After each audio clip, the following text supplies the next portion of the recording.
Hollywood is a brutal place. One day you're the biggest star on the planet, and the next, you're a cautionary tale whispered in studio boardrooms.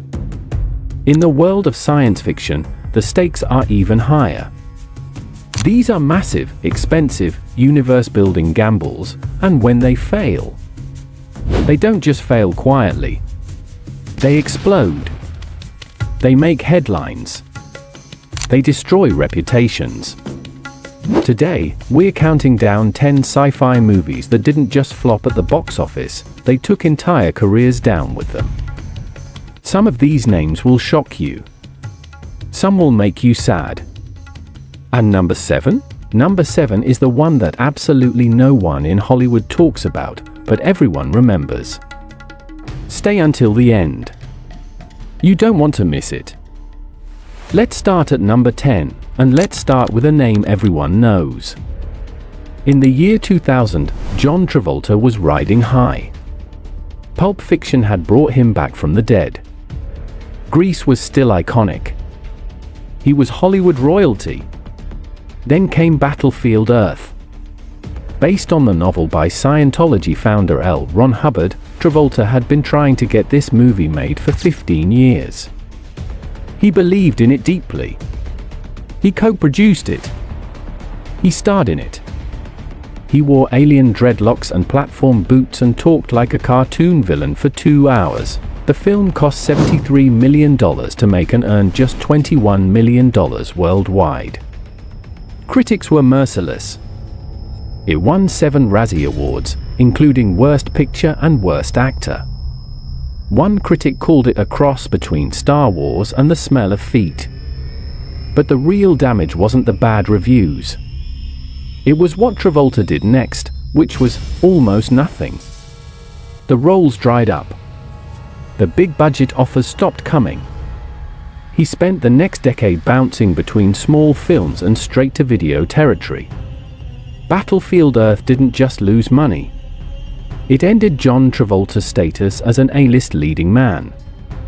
Forever. For years after winning her Oscar for Monsters Ball, Halle Berry made the biggest mistake of her career. She played Patience Phillips, a shy graphic designer who becomes Catwoman after being resurrected by a magical Egyptian cat. She wears a leather bikini. She fights crime with a whip. She eats tuna from a can and hisses. The film cost $100 million and made just $82 million globally, a massive loss when you count marketing. Berry didn't even try to hide from it. She actually showed up to the Razzies in person to collect her Worst Actress award, holding her Oscar in one hand and her Razzie in the other, saying, and I quote, "I want to thank Warner Brothers for casting me in this piece of shit." She got a standing ovation for that moment. But the standing ovation didn't save her career. After Catwoman, Halle Berry struggled to land the kind of leading lady roles she once commanded. She became a supporting player, seen in the X-Men franchise, John Wick, smaller films. The truth is painful, one bad sci-fi film reset a career that took a decade to build. You may not know the name Josh Lucas, and that's exactly the point. In the early 2000s, Josh Lucas was being positioned as the next major action star. He had the look. He had the charm. He did Hulk in 2003 opposite Eric Bana. Then came Stealth, the $138 million sci-fi action thriller about fighter pilots and a rogue AI jet. The film made just $32 million worldwide. It is considered one of the biggest box office disasters of the entire decade. Sony reportedly lost over $100 million on this single film. And Josh Lucas?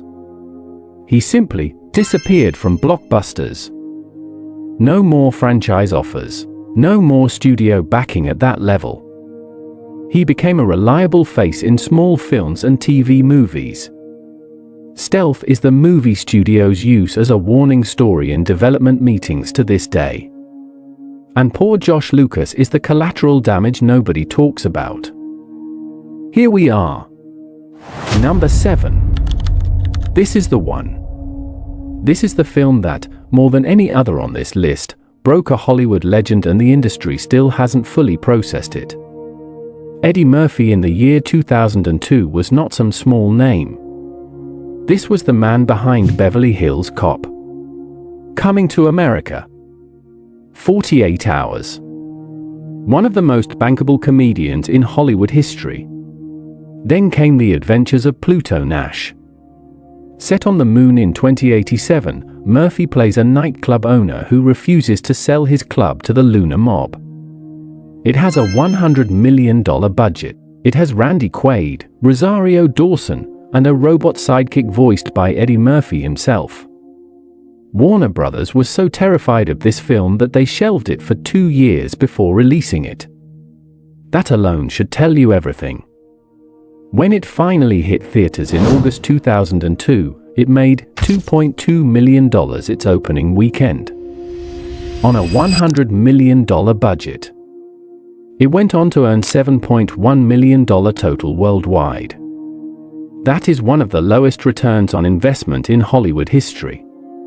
The film lost approximately $96 million. Not accounting for marketing, some estimates put total losses at $120 million. After Pluto Nash, Eddie Murphy spent years making safe, family-friendly comedies, the Shrek sequels, Daddy Day Care, Meet Dave. The dangerous, electric, R-rated Eddie Murphy that audiences loved? That version largely disappeared. Critics and historians point to Pluto Nash as the exact moment Eddie Murphy went from risk-taker to playing it safe forever. One movie. $100 million. One career quietly dimmed. That's the power of a sci-fi disaster. Disney was certain they had the next Star Wars on their hands. John Carter, adapted from Edgar Rice Burroughs' century-old sci-fi novels, had a $250 million production budget, making it one of the most expensive films ever made at that time. The marketing budget pushed the total investment past $350 million. And then Taylor Kitsch walked on screen. Fresh off Friday Night Lights, Kitsch was being positioned as the next great action hero. John Carter was supposed to be his launching pad into franchise superstardom. The film opened to $30 million domestically in its opening weekend, against a film that needed to make $600 million globally just to break even. It ended its run with $284 million worldwide. Disney wrote off a $200 million loss, at the time, one of the largest single-film write-offs in movie history. But Taylor Kitsch wasn't done being unlucky. Just months later, his other 2012 blockbuster Battleship also tanked spectacularly. 2 massive films. 2 catastrophic failures. 1 calendar year. Kitsch has barely appeared in major studio films since. He found a home in prestige TV, True Detective, The Terminal List, but his blockbuster career was over before it truly started. There is a version of this story where Transcendence launched a new era for Johnny Depp, the serious, intellectual sci-fi era. Instead, it became a tombstone. Depp plays a dying scientist who uploads his consciousness into a supercomputer and slowly becomes a godlike AI. It is, genuinely, a fascinating premise. The budget was $150 million. First-time director Wally Pfister, the acclaimed cinematographer behind Christopher Nolan's films, was at the helm. The film made $103 million worldwide. Another massive loss. But for Depp, this was just the beginning of a catastrophic run. After Transcendence came Mordecai, bombed, The Lone Ranger, bombed years earlier, Alice Through the Looking Glass, bombed.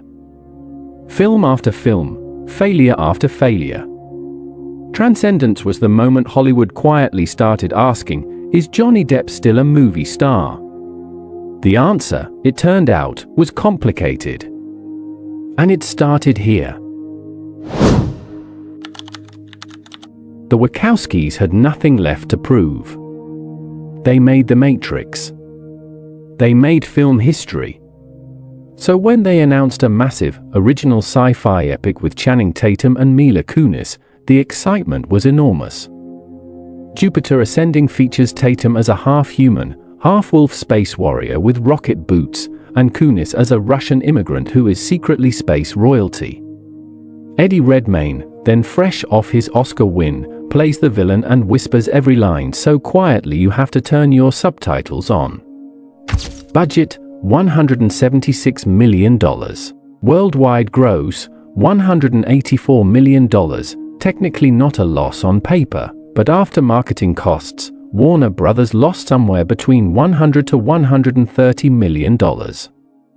For Tatum, who was at the peak of his charm-offensive career after Magic Mike and 21 Jump Street, this was a significant blow to his action hero credibility. For Kunis, it effectively ended her attempts at blockbuster leading lady status. For the Wachowskis?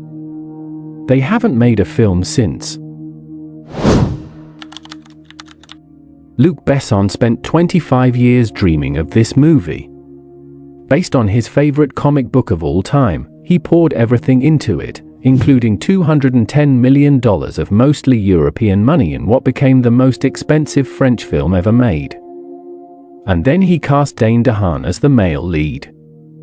DeHaan had been brilliant in smaller films, Chronicle, The Amazing Spider-Man 2. But as a charismatic, sexy space action hero? The chemistry with co-star Cara Delevingne was so flat that critics couldn't stop talking about it. The film made $225 million worldwide, technically over budget, but with marketing pushing total costs to $350+ million, the losses were catastrophic. The production company Europacorp nearly went bankrupt.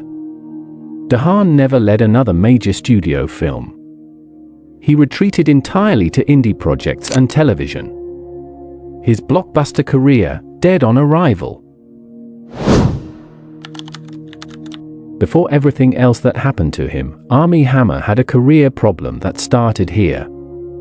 The Lone Ranger is technically a Western, but its $215 million budget, sci-fi-style action set pieces, and fantasy elements put it firmly in this conversation. Johnny Depp plays Tonto as a bizarre, bird hat-wearing mystic. Hammer plays the Lone Ranger himself, a role that was supposed to make him a star. The film opened to $29 million. It ended with $260 million worldwide against a total cost that Disney pegged at $375 million after marketing. A loss of over $190 million. Disney publicly blamed the film's failure on budget overruns during production, unusually throwing their own movie under the bus. Armie Hammer never got another shot at franchise leading man status. His career took a different kind of dark turn in the years that followed, but it was the Lone Ranger that first showed the cracks. The #1 spot belongs to a film that didn't just ruin one career. It recalibrated an entire Hollywood dynasty.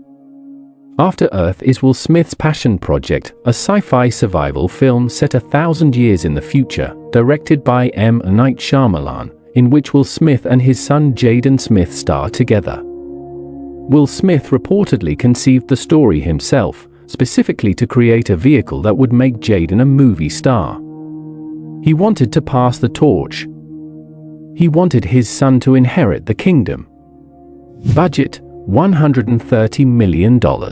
Worldwide gross, $243 million, which sounds okay, until you factor in the heavy marketing spend that made the actual loss substantial. But the numbers aren't the real story. The real story is what happened after. After Earth received some of the worst reviews of Will Smith's career. Critics didn't just dislike it, they specifically noted that Jaden Smith's performance felt forced, robotic, uncomfortable. Jaden never became the movie star his father intended. He pivoted to music, fashion, lifestyle, and has found success there. But the Hollywood superstar trajectory his father engineered? Gone. Completely gone. And for Will Smith himself? After Earth planted the first real seed of doubt about his commercial instincts. The film that was supposed to cement his legacy instead revealed his blind spot. By the time the Oscars slap happened in 2022, it felt like the culmination of a decade-long unraveling, and many film historians trace that unraveling's beginning directly back to After Earth. One movie. Two careers. One dynasty quietly shaken. That is the power and the cruelty of a sci-fi disaster. Hollywood has no memory and no mercy. These films, and the careers they swallowed, are a reminder that in this industry, one wrong bet can cost you everything. Which of these shocked you the most? Let me know in the comments, and if you think I missed someone who deserves to be on this list, tell me below. If you enjoyed this video, subscribe, because we're just getting started digging up the movies that Hollywood buried. See you in the next one.